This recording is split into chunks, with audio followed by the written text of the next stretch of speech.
Hello दोस्तों, आप सभी को गुलाब जामुन जैसी मीठी मीठी नमस्कार। और उसी के साथ आप लोगों का स्वागत है मार्केट के पैचअप या ब्रेकअप शो में। आज के दिन एक तो हम डिस्कस करेंगे हमारी मार्केट को मंडे के दिन कैसी रह सकती है और वहां पर क्यों एक बड़े गैप में मार्केट खुलने की उम्मीद बनी हुई है, उस पॉइंट को कवर आउट करने की कोशिश करेंगे।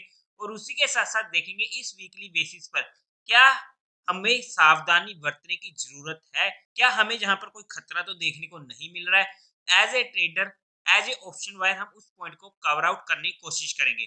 और उसी के साथ साथ एक एसएमई आईपीओ जिसकी होने वाली है मंडे के दिन लिस्टिंग, यानी कि क्वालिटेक लैब्स एसएमई आईपीओ की। तो वहां पर क्या रहेगी मेरी लिस्टिंग स्ट्रेटेजी, उसे भी डिस्कस करने की कोशिश करेंगे according to my mindset, according to my risk factor.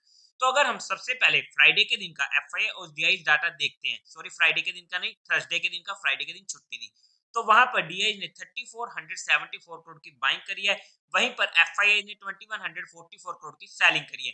Net में बाइंग का फिगर होने वाला है जो हमारे लिए और मार्केट के लिए पॉजिटिव हो जाता है। अब अगर हम सबसे पहले एसएमई आईपीओ को देख लेते हैं, क्वालिटेक लैब्स एसएमई आईपीओ की होने वाली है लिस्टिंग। अगर हम इसके जीएमपी की बात करते हैं तो 60% का चल रहा है, अच्छा चल रहा है। पर्सनली मैंने इस एसएमई आईपीओ को अप्लाई नहीं किया था, और अगर अप्लाई ही नहीं करूंगा तो मिलेगा ही नहीं।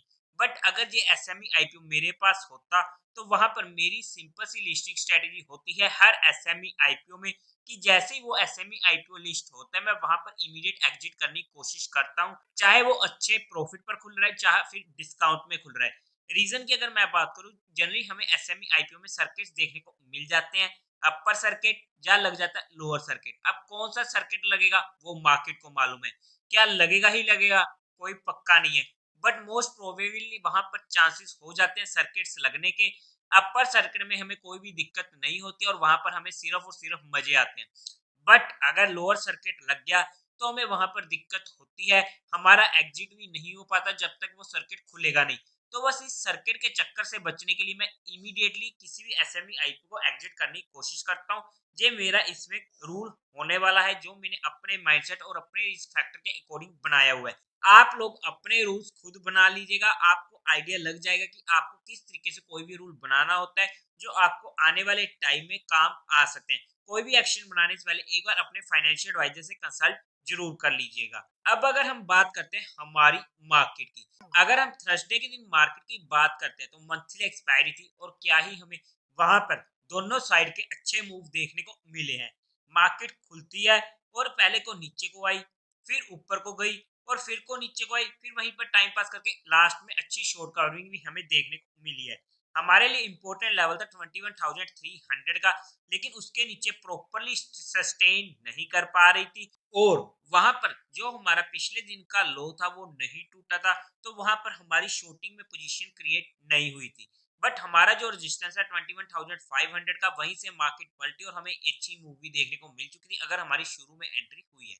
बाय द वे, अब अगर हम मंडे के दिन मार्केट की बात करते हैं, देखो सबसे पहले तो ना हम जितने भी ऑप्शन बायर्स हैं या ऑप्शन सेलर्स हैं, जो ये आने वाले 2 वीक्स होने वाले हैं जहां पर हमें बजट भी देखने को मिलेगा। और वहां पर जो ये हमें, अगर मैं आपको डेली कैंडल चार्ट में दिखाऊं तो वहां पर हमें अच्छा ट्रेलर देखने को मिल चुका है। मार्केट अच्छा खासा नीचे को आता है, ऊपर को आता है, नीचे को आता है, मतलब अच्छी खासी वोल्टिलिटी मार्केट ने दिखाई है। और हमारा जो रेजिस्टेंस है जब तक इसके ऊपर नहीं जाएगी तब तक हमें ऊपर की साइड की कंफर्मेशन नहीं मिलेगी। तो आने वाले 2 वीक्स हमें और भी ज्यादा वोलेटाइल देखने को मिल सकते हैं। ऐसे में मैं पर्सनली यहाँ पर ऑप्शन बाइंग और ऑप्शन सेलिंग दोनों को अवॉइड करने वाला हूँ। ये मेरा पर्सनल डिसीजन होने वाला है कि मैं जहाँ पर 2 हफ्ते ऑप्शन बाइंग में या ऑप्शन सेलिंग में कोई भी काम नहीं करूंगा। अगर मुझे काम करना भी हुआ तो बहुत ही ज्यादा कम क्वांटिटी के साथ, मतलब कि अगर मैं जनरली 10 लोट्स में काम करता तो वहां पर मैक्सिमम टू मैक्सिमम 1 या 2 लोट में काम करूंगा, इससे ज्यादा बिल्कुल भी काम नहीं करूंगा। बिकॉज जहां पर एक तो हमें प्रीमियम्स काफी ज्यादा हाई मिलेंगे, और जब प्रीमियम्स हाई मिलेंगे अगर हमारी कॉल सही भी जा रही है, हम सही डायरेक्शन में भी बैठे हैं, तो वहां पर उस स्पीड से बढ़ेगा तो नहीं वहां पर प्रीमियम, लेकिन उससे दुगनी स्पीड से अगर मार्केट उल्टी साइड गई तो वहां पर उससे दुगनी तिगनी स्पीड से वहां पर प्रीमियम कम होएगा।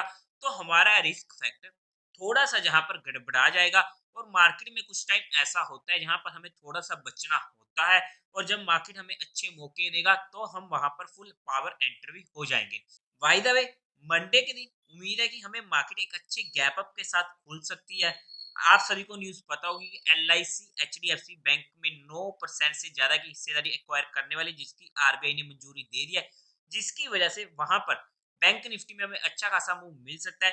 लेकिन अगर हम वीकली बेसिस पर बात करते हैं तो हमारे लिए जो निफ्टी का इम्पोर्टेंट सपोर्ट एरिया आने वाला है, जहां पर हमें एक अच्छा मौका मिल सकता है बास्केट बाइंग का। जो हमारी रेंज थी पहली तो 20,900 800 की, लेकिन जहां पर सामने बजट भी है, अगर थोड़े से मूव वोलेटाइल होते हैं तो वो फाइनल सपोर्ट जो हमें मिलेगी 20,500 की, जो इसकी 100 की मूविंग एवरेज होने वाली है। यहाँ पर हमारा ध्यान रह सकता है और यहाँ पर हमारे पास म्यूचुअल फंड में एडिशनल टॉप अप करने का मौका मिलेगा। अगर आप लोग चाहते हो कि आप लोगों को म्यूचुअल फंड में कोई भी क्वेरी है, या आप लोग म्यूचुअल फंड में इन्वेस्टिंग करना चाहते हो और हमारी हेल्प चाहते हो, तो being a mutual fund distributor आपको मेरा नंबर डिस्क्रिप्शन में मिल जाएगा। आप मुझसे कांटेक्ट कर सकते हैं, आपकी क्वेरी को जल्दी से जल्दी सॉल्व कर दिया जाएगा। अगर हम ऊपर की साइड की बात करते हैं, जब तक ये लेवल ऊपर की साइड नहीं करता 21,850 का, आप राउंड ऑफ में बोल सकते हो, तब तक के लिए हमें ऊपर की साइड की डायरेक्शन भी क्लियर नहीं होगी। जहां पर हमारे पास कोई भी क्लियर डायरेक्शन नहीं है कि मार्केट जहां से ऊपर को जाएगा या नीचे को जाएगा, दोनों के 50-50 चांसेस होने वाले हैं। बट अगर हमें काम करना है तो हमारे पास जो बेस्ट एरिया आता है 20,500 का, या फिर इस लेवल के ऊपर 21,850 के ऊपर हमें अच्छी मूव देखने को मिल सकती है। यहाँ पर हमारा ध्यान इन दोनों लेवल्स पर रह सकता है। उसी के साथ साथ मिड कैप निफ्टी की होगी मंडे के दिन एक्सपायरी, तो वहां पर अगर कोई हीरो जीरो ट्रेड मिलती हुई तो मैं आप लोगों को टेलीग्राम चैनल पर अपडेट कर दूंगा। तो टेलीग्राम चैनल का लिंक आपको डिस्क्रिप्शन में मिल जाएगा, आप उसे ज्वाइन कर सकते हैं। और अगर मार्केट नीचे की डायरेक्शन को पकड़ती है तो अभी भी मिड कैप और स्मॉल कैप में हमें सबसे ज्यादा पेन देखने को मिल सकता है। मिड कैप में अगर 10,250 का लेवल नीचे की साइड कटता है तो वहां से हमें इमीडिएट 3 से 4% की मूव भी देखने को मिल सकती है इन अल्ट्रा शॉर्ट टर्म। तो एक छोटे से स्टॉप लॉस के साथ अब वहां पर उसको भी स्टडी कर सकते हैं। अब मिड कैप निफ्टी में हमने इतने दूर का लेवल डिस्कस जरूर किया, बट वो इमीडिएट नहीं है कि मंडे के दिन ही हमें देखने को मिल सकता है। वो जब भी कटता है तब हमारे लिए वहां पर नजर रह सकती है, इस वीक में या नेक्स्ट वीक में। बाय द वे, जितनी भी चीजें हमने जहां पर डिस्कस करी है वो सिर्फ एजुकेशन, लर्निंग और केस स्टडी पर्सपेक्टिव करी है, जहां पर किसी भी तरीके की कोई भी इन्वेस्टमेंट टिप या एडवाइस नहीं दी गई है। आप लोगों को कुछ भी काम करना तो एक बार अपने फाइनेंशियल एडवाइजर से कंसल्ट जरूर कर लीजिएगा। तो देवी और सज्जनों, उम्मीद है आप लोगों को ये वीडियो अच्छी लगी होगी, तो इस वीडियो को लाइक कीजिएगा, शेयर कीजिएगा और साथ ही साथ चैनल को सब्सक्राइब करें। हर हर महादेव।